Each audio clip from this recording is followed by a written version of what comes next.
Surprisingly, no one has asked how we're getting it out of this shop. It's already been a year and 8 months since we started our wooden boat build. Since we posted our first video in January, we've had over 500,000 views and lots of questions. I do my best to respond back to them, but things definitely fall through the cracks. So we took the time to go through all 10 episodes and pull out all of the most commonly asked questions and comments, and we're gonna address them all in this episode. These comments and questions are in no particular order, but let's just go ahead and get right into them. Are you all ever gonna finish? One day. Our goal is still to get it finished before it gets cold, so that would be late fall. We're so close to being to the point where we're basically done building. Just have finishing stuff, wiring, a bunch of nitpicky things. But I mean, really right now our boat is built. Technically we could put a motor on it right now and a battery and it would be a working boat. It's just we're kind of doing a little bit extra details that take time. So to answer the question, yes, we are going to finish. And stay tuned. And thank you so much for everyone who's watched along the process. All 10 episodes. It means a lot and we can't believe the numbers. In June, it did an uptick and the videos are taking off to a whole new level. So thank you for supporting us and watching the build. Why didn't you wet the wood when bending and why didn't you build a steam box? That's not worded very good because we did wet the wood with very hot water, use trash bags and towels. We didn't use a steam box because we don't have one. Hopefully we showed how to do it without building a steam box. Why didn't you use white oak for your frames of the boat? White oak is commonly used also in addition to other woods. Mahogany, we knew a source to get it from and I like the way mahogany looks when it gets clear finish on it. So white oak wasn't even a consideration for us. Also, white oak right now is really trending in popularity, probably right behind walnut, so it's not cheap. I think at a time it was a cheap wood, but it is not.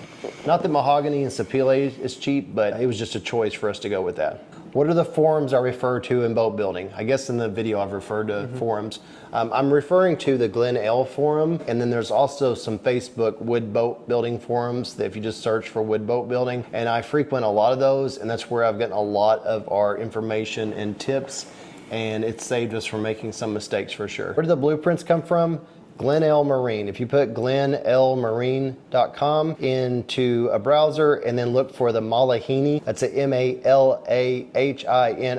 is the boat that we are building. So the plans are available online for download. And that's been our standard Bible of building this whole boat. It's amazing how much that they captured about the build and how much it still applies today. But they have so many boat plans out there. A lot to pick through, look at, but this is just the one that we settled on as our first shot. There's a boat called the Zip, which is smaller. It's 2 feet smaller than this one, and it's what I thought we were going to build first. But then after being on the forum a lot, I saw a lot of people after building the Zip, they wish they had built the Malahini, which is close to the same boat, but it's 2 feet bigger. And so I thought, let's go ahead and build the one that a lot of people that built the small one wish they had built. So that's where the Malahini came to be. But we haven't finished and we already want to build a bigger one, so. True, we got to finish this one first, yeah, true. Oh, here's one for Cameron.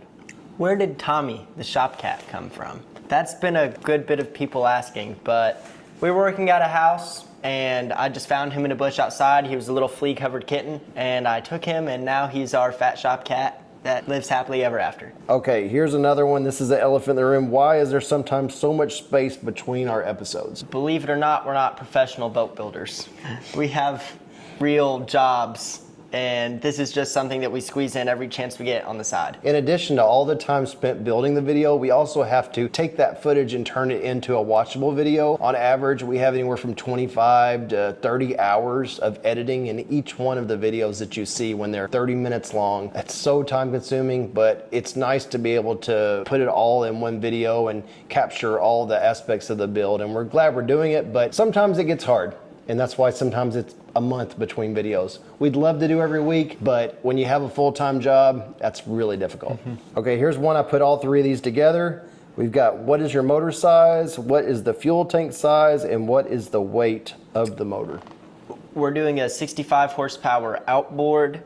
Fuel tank size is yet to be completely determined. Biggest we can fit. 13 to 14 gallons. Yeah. Weight is somewhere around 260, 270 pounds. 270 pounds. Yeah. Weight of what? The motor. I thought you were talking about the boat. No. Say no. Let's talk about the weight of the boat. Do you know what it's going to be? The weight of the boat, I don't know. I know it's, for the size it is, it's probably pretty heavy. I think I should be able to still pull it with my Jeep, so that's all that matters. But we've put a lot of layers of a lot of things on it, and I think about every time I'm carrying supplies in here, they don't get carried back out, and it all gets attached to the boat. So it's probably pretty dense. That kind of leads into the other one. We had a question about how much did it weigh when we flipped it. We estimated, and based on what I've seen, it's somewhere between 300 and 400 pounds when we flipped it. With the group of people we had, no one was holding too much weight at any time, so it wasn't more than 500 pounds. Shouldn't be more than 2,000 pounds at the most when it's done, but we'll see. We'll have to go to a weigh station and find out, so stay tuned on that one. The next one is why Douglas fir ply for the sides. The big reason why I use Douglas fir is because it was more inexpensive than like a mahogany marine ply, and since we never had plans to stain the side, that wasn't a concern. If I had to do over again, I probably would have went with mahogany because it's a smoother wood. I was surprised at how rough the Douglas fir ply was. It took a lot of sanding to get it to the smooth state before painted, but I really like the look of the stained on the top and then just a solid color on the side. So that's why we went with Douglas fir ply. Why didn't you use a bevel gauge for the top planking pieces when I was determining the angle? Well, we could have gotten the angle with a bevel gauge, but the way the front of the bow is curved all the way across, he still would have had to, after cutting the angle, he would have had to go up and mark it anyway to get the curve on it. And that would have just taken more time and material at that point. Why didn't you countersink and plug the screws in the floor planks? We did countersink them. We didn't plug them because we want it to be removable. That's the one spot. We sealed everything up really good. There's no bare wood in there. But if there ever was a time we wanted to get under the floor or change something out or fix something, it would be really, really annoying if it was epoxied and plugged and impossible to get them up. We'd probably end up tearing the frames apart on the boat.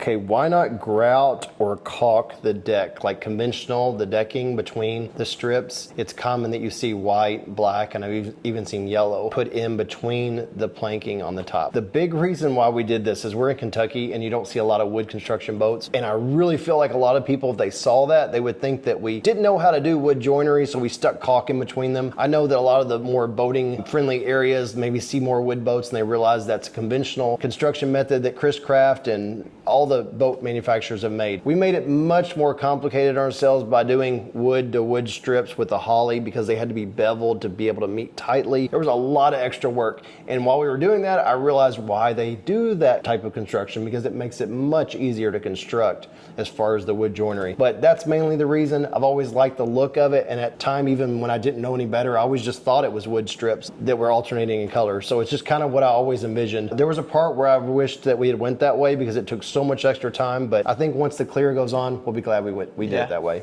For sure. Someone asked, what are your plans now that you graduated from high school? So let's touch on that, and then it can go into the trailer and what we recently just did. Well, plans after high school. I graduated a few months ago. I just moved in with two of my best friends about an hour away from here. They're going to a lineman school, and I'll be working with my uncle who has a plumbing company up in that town. And we'll also be farming some land that has been in the family for a long time. But I'll just be honing in on all of my trade skills that I've already been working on and known for a long time, and see what I want to do down the road. But soon we'll be doing a series. I'm not working. Won't you be working with me? You're going to be working with me too, right? I still need you. I'll work with you a little. He's my most valuable employee. I'm the only employee. But soon, probably after we get the boat done, a little bit after that, I'm going to be doing a tiny house build on the farm we have. So that will be posted on this channel. And we'll also be doing a farmhouse renovation that will be another series. There'll be a lot going into that. And then also in the future, we do plan on building another boat in the future, and it will be much larger and a much awesomer, bigger undertaking. So this was kind of a trial boat build to see if it was something that we'd want to do further. So I think the next boat I build will be somewhere in the 30-foot range with an inboard. So look for that coming out eventually as well. What's the plan for the trailer? Well, he found the trailer on Marketplace probably about a year ago at this point now. It was just an old universal 16-foot boat trailer. And we just now got that pulled out, and I'll soon be working on getting it sanded down, painted. We'll probably have to get cooler wheels and tires for it, I think that's necessary. We'll make it black. Yeah, we'll paint it black, wheels and tires, just make it look like a nice, match the quality look. If you see this boat going down the road on a trailer, it doesn't look like it's on a trailer we just found in a scrapyard. Tommy, watch your language. Tommy incoming. Come here. Whee! There he goes. Okay, he wants to be in the video, which I'll touch on another one I just know from memory. We did have one comment that Shop Cat's annoying, unsubscribed. I did have that comment. So I just kind of laughed about it because I don't think Tommy gets a lot of camera time, but if Tommy angers you that much, yes, Goodbye. Please unsubscribe because he's kind of everywhere we go. He hangs out, and this is more his house than it is ours, and he puts up with the boat. Luckily, he's never been in the boat, which is kind of surprising. Never been in the boat. He's not figured out that he could get up in the boat. He likes to lay under it. we have already gotten him a captain's outfit with the hat for when the boat's done. So we'll have to make him try that on soon because we're getting close. I had someone say they didn't like the gray on the side, on the interior. And I realized there's sometimes we just don't share everything, even though we think we do. And I want to combine that with the other one, which is the seats look uncomfortable. So there's two things there. One, we're working right now at identifying some boat, like marine upholstery shops that are going to use some boat vinyl, and they're going to make these really cool cushions that we have envisioned in our head that are going to fit on the rear seats and the front seats. And we're also going to incorporate some marine vinyl on the sides to soften up the edges. And the gray is not going to be seen. If it's not vinyl, it's going to be mahogany, sapele on the sides with built-in cup holders. All that's coming. So I know the gray may not look great, but it's not going to be seen. It's going to go away. All the stuff is coming soon that makes it look not homemade. Correct. Another one is, why do I have so much Festool? So that one goes back to that I found Festool, my first track saw, about 21, 22 years ago when I was still in the corporate world before I broke out to being a woodworker and doing it full time. And from there it turned into a dust collector, and it turned into one tool after another over 20 years. And tools add up. Since then I've actually even worked with Festool. I've tested new tools for them, and we've gotten a really strong partnership, and I just really like the company. I like the system, and I like everything about it. So I am a big Festool fan, and I didn't get this overnight, so don't feel overwhelmed when you see all the Festool tools I have. I worked forever without them. They just make it easier, neater, cleaner, and part of a system. Okay. And they didn't pay him to say that. Yeah, that was not paid. What are our plans for the windshield? A lot of the finished ones of this plan that I've seen personally, I feel like it's really easy to mess up the whole boat with the windshield. Some people have brackets that are too big. Some people don't do one at all because they're scared to mess it up. Too tall. Too tall. Wrong angle. We don't like wood brackets. They look a little bit too beefy to me. So we have a lot of visions in our head on how we're going to do it. Yeah, so we're going to make a cardboard mock-up and make sure we get that nailed down, and then we're going to have some fabricators see if they can make aluminum, stainless really brackets. low profile brackets. Because the brackets we found, I've seen brackets for sale online, like 3 little brackets this long, like $1,500. So we're going to try to do that a little bit more cost effective with the same look. So we're working on that in the background.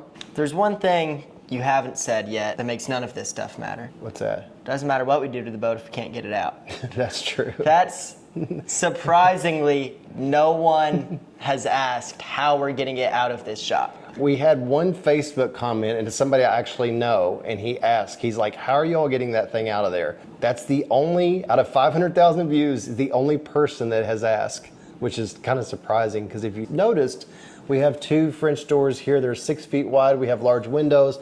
We have an entry door over here that's 3 feet. How are we getting this out? A wall's coming down. So we have 2 options. We're either going to cut a hole in the outside wall here, or we also thought about we could remove these doors and take the frame. Either way, it's a foot too wide to get out any opening, so we are going to have to cut it out of the building. We knew this when we started, but it was worth it because we were right here with the tools, and the time saved to be able to make a quick cut, put it on the boat, fit it. It was worth it to be right in the middle of the shop, and it also allowed us not to put it out of our mind because it's been in our way for 1 year and 8 months.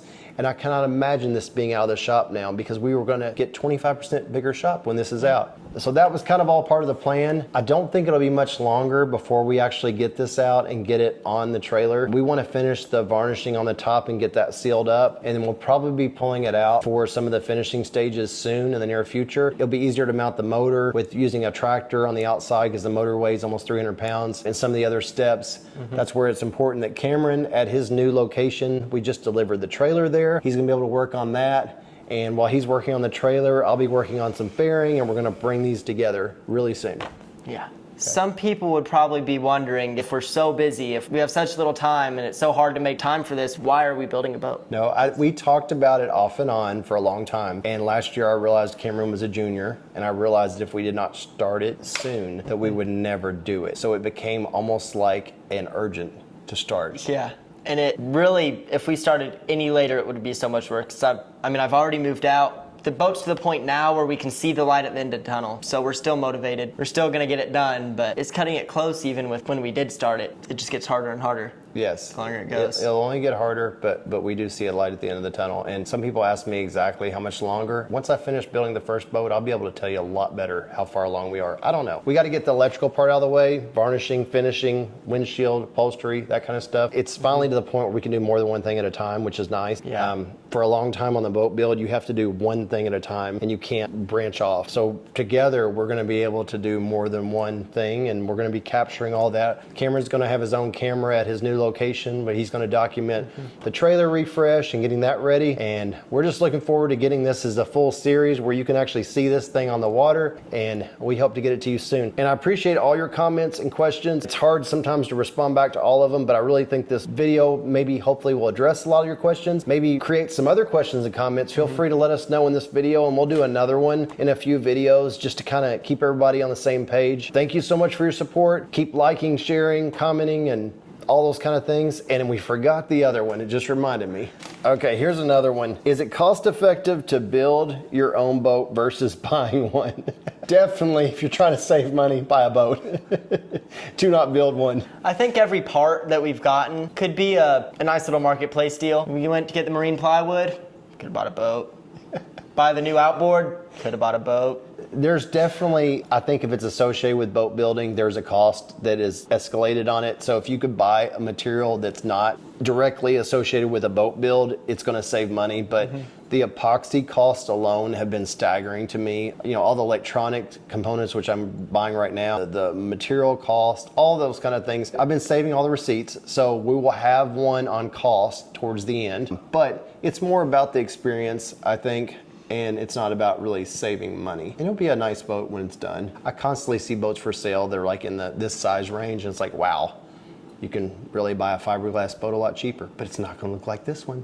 No, and we built this one. If we bought a boat, we wouldn't have to stress every time we hit a wave. He's really concerned with it actually floating and going in the water. I know it'll float, but I've read on the forums that people are very concerned the first time they go out, and they're hitting wakes and they're questioning their construction methods. But I have ultimate confidence that not only do we build it the way they were built in the 50s, we also used epoxy adhesives on top of the conventional fasteners. So we should be good. But if not, if we happen to sink it, we'll have cameras rolling and we'll show the footage of it. And we are certified scuba divers, so we can do a recovery. People want to know where the meow came from. The meow at the end. We don't know either. I just did it one day. I was probably talking to Tommy, and it stuck. And I just left it in there. I left it in the last video. A lot of people wanted to know why I didn't include the meow. Yeah, he cut out my meow. Because you asked a question about tacos. And I was like, which is better, soft or hard? And I didn't want it to be soft or hard and then meow at the end. So I just took your meow out. So there we go. Meow.